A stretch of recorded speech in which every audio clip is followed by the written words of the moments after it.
తో సంబంధమే లేకుండా వాడిచ్చేది ఏంటి? యాంటీబయాటిక్. ఓకే.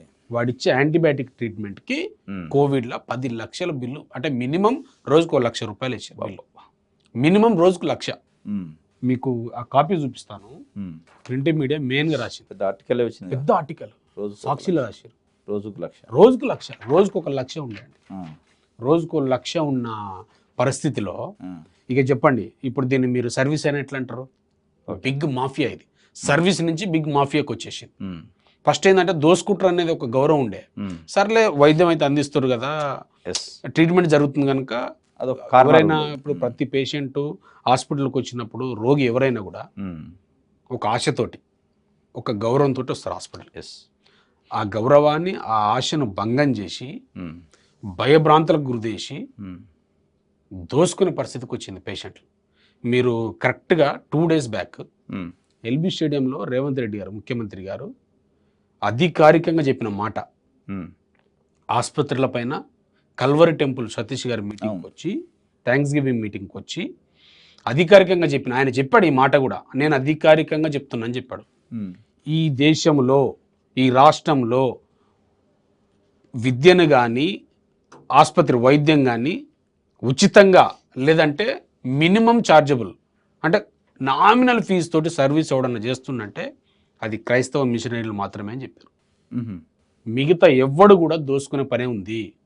అడ్డగోలుగా దోసుకొని ఎవ్వరికి మానవత్వం లేకుండా అడ్డగోలుగా దోసుకునే వ్యవస్థకు వచ్చిందని చెప్పేసి స్వయంగా ముఖ్యమంత్రి గారు ప్రకటించారు.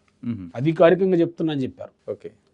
అట్లాంటి గౌరవం ఉన్న ఆసుపత్రులు లాస్ట్కి ఆసుపత్రులు అంటే ఒక మాఫియా లాగా తయారైపోయి, మాఫియా లాగా తయారైపోయి నేను ఒక బెస్ట్ ఎగ్జాంపుల్ చెప్తాను మీకు. మా ఇంట్లో మా పెద్దక్క వాళ్ళ కొడుకు డాక్టర్, చిల్డ్రన్ స్పెషలిస్ట్.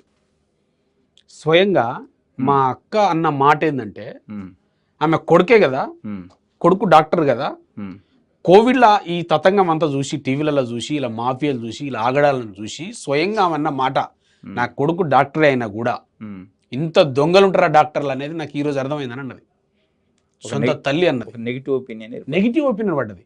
డాక్టర్లు అంటే ఇంత ఇంత ఇంత మోసగల్లా, ఇంత దోసుకుంటారా, ఇంత అన్యాయమా?